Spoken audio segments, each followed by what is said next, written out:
Hey everybody, this is Cadroll Hunter, and I'm on a little road trip in Calgary, Alberta, Canada, and so why not go to the Calgary Coin Gallery and see if I can pick something fun up.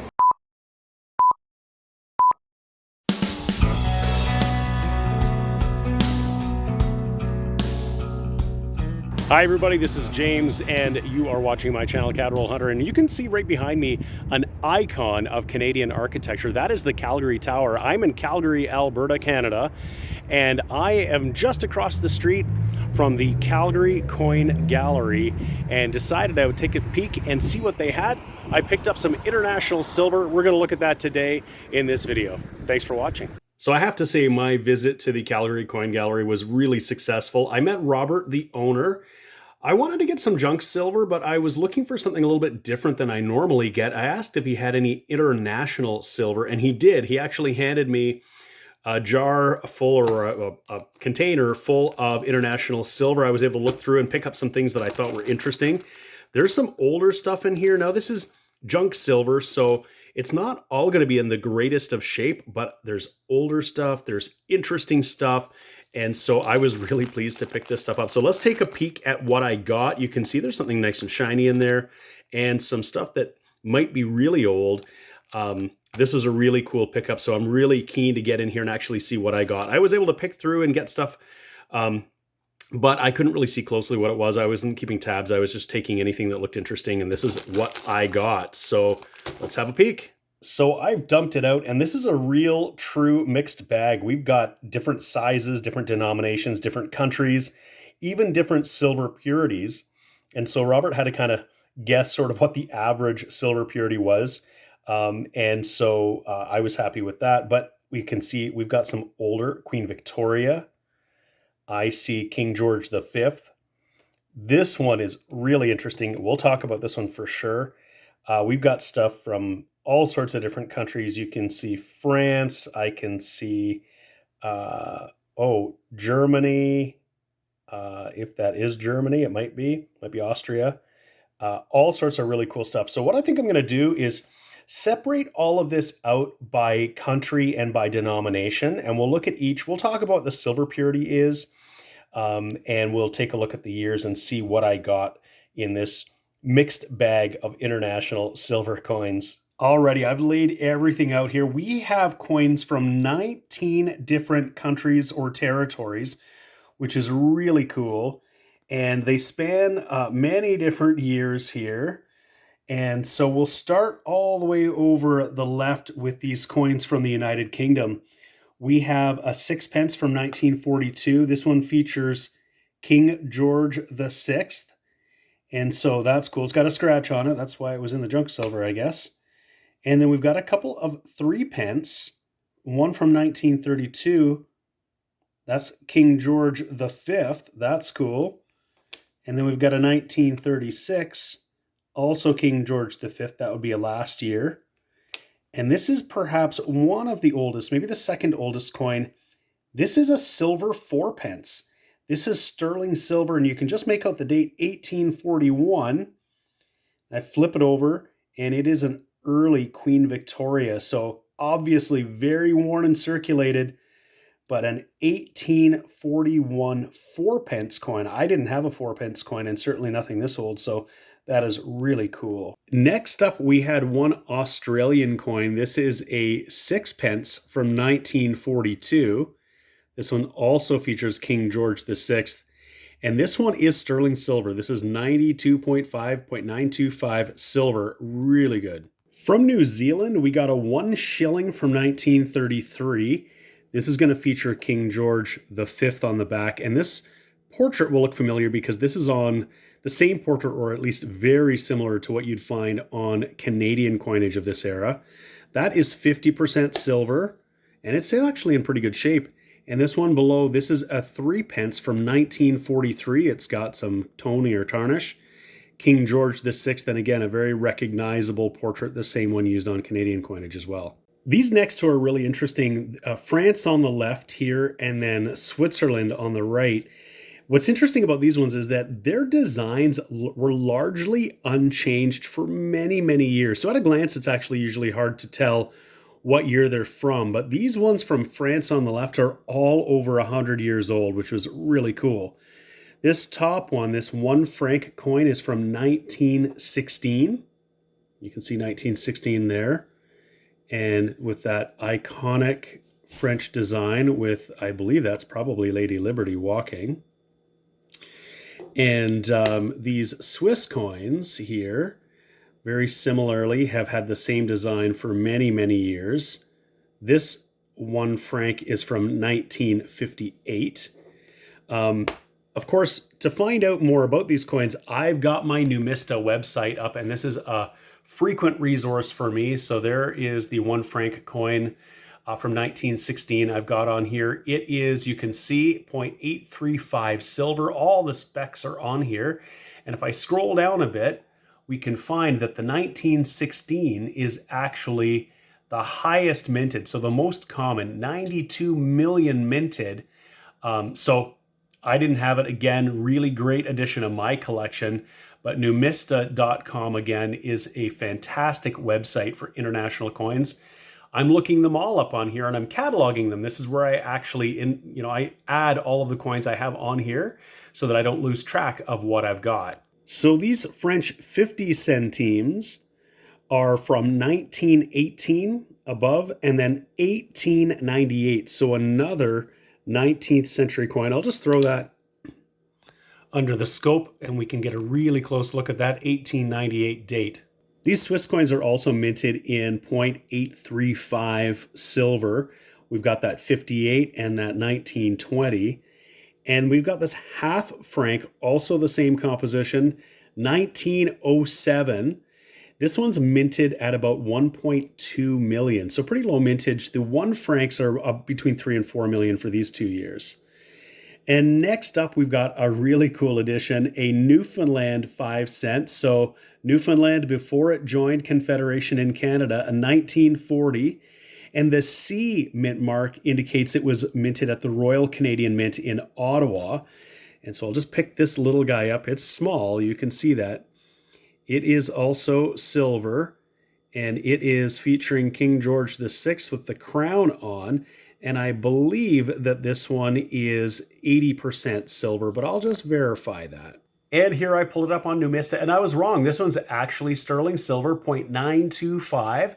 And it always pays to look in Numista to find out exactly what you're dealing with. You can learn something every day on Numista, no doubt. Here's another oldie, this one from Germany. It's a half mark from 1905. A little hard to see. There's lots of toning on this coin. When I flip it over, it's got the Imperial Eagle. These coins were minted at several different mints, and the mint mark is just below the bow, below the eagle. I'll throw it up on screen. We'll take a look. Some of them are lower mintage, and the most common is the A mint mark, meaning it was minted in Berlin. We'll take a look. And there it is. You can see that A mint mark right here below the bow.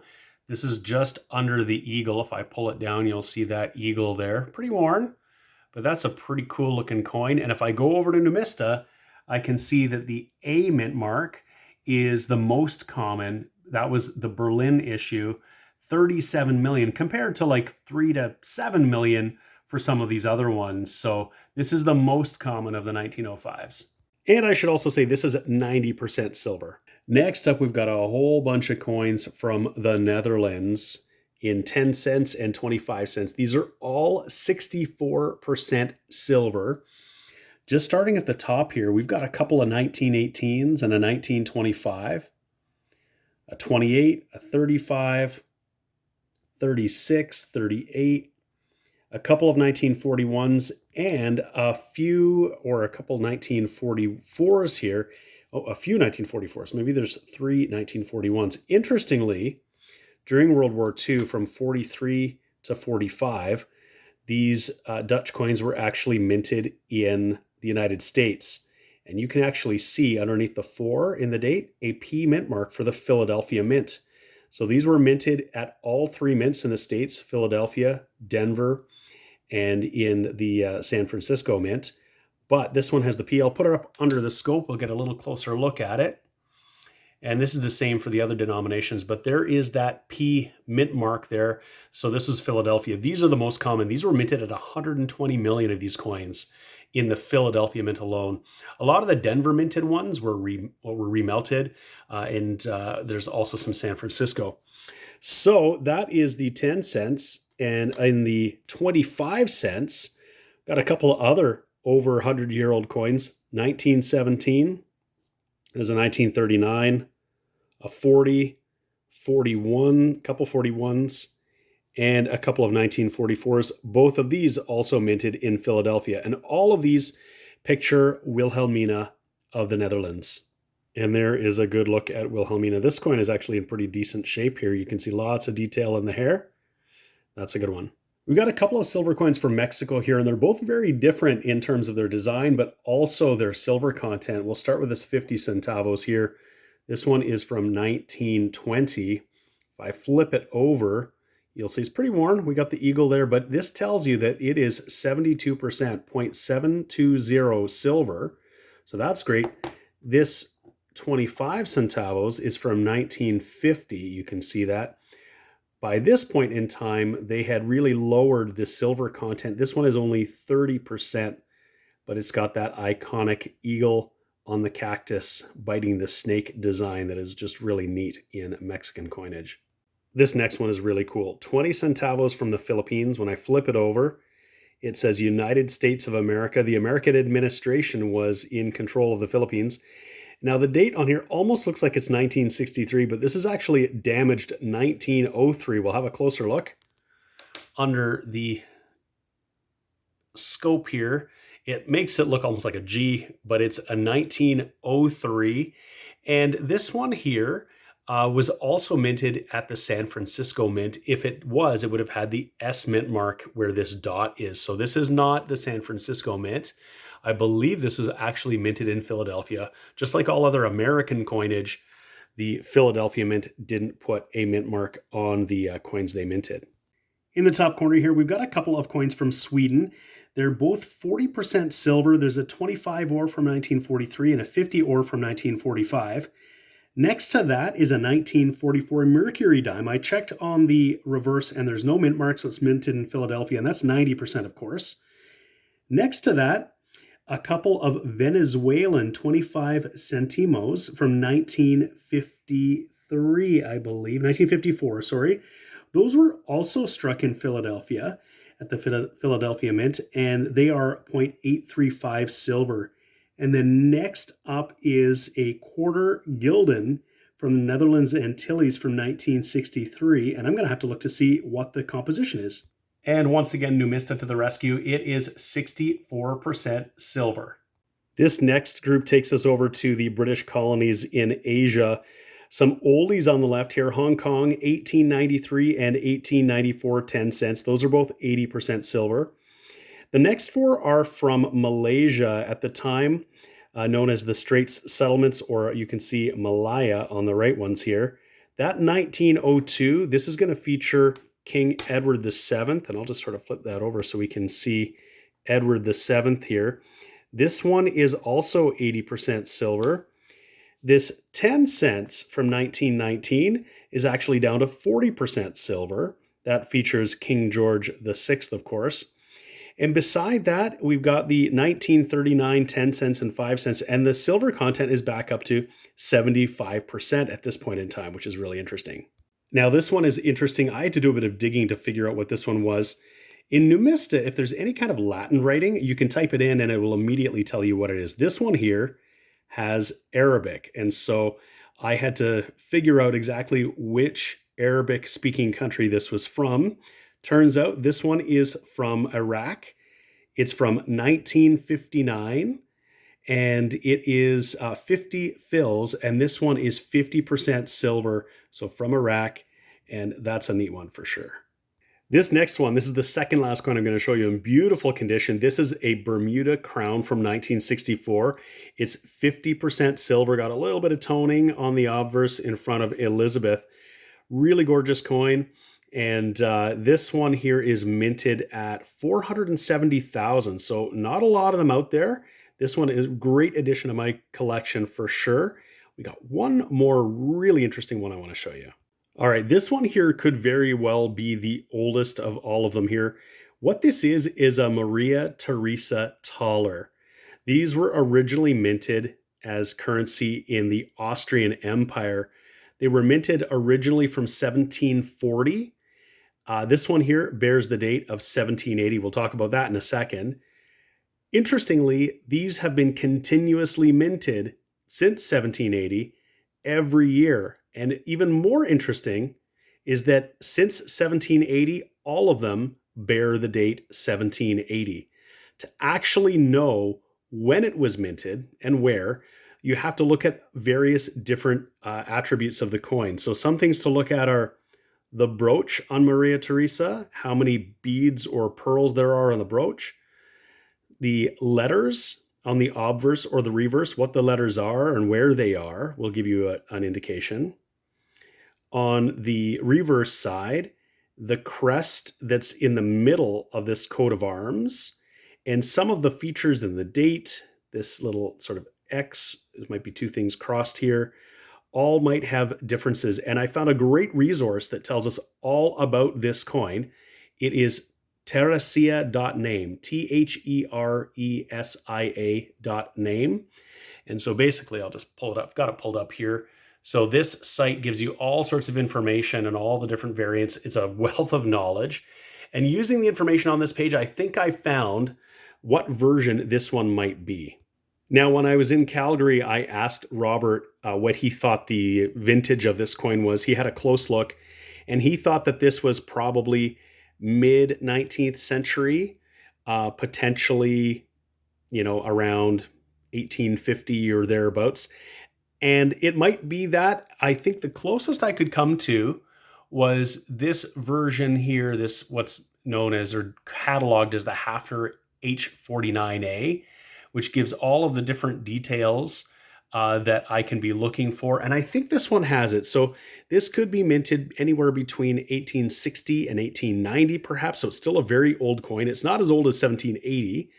And Robert thought just the finish of the coin, the way it appeared, he thought this might have been screw pressed. So basically applying pressure to mint the coin as opposed to, a rapid, heavy strike necessarily. So that was just a technique that was used at about that time. This isn't a modern struck coin like the new versions would be. And this is 0.833 silver. So that's 5/6 fine is what that is.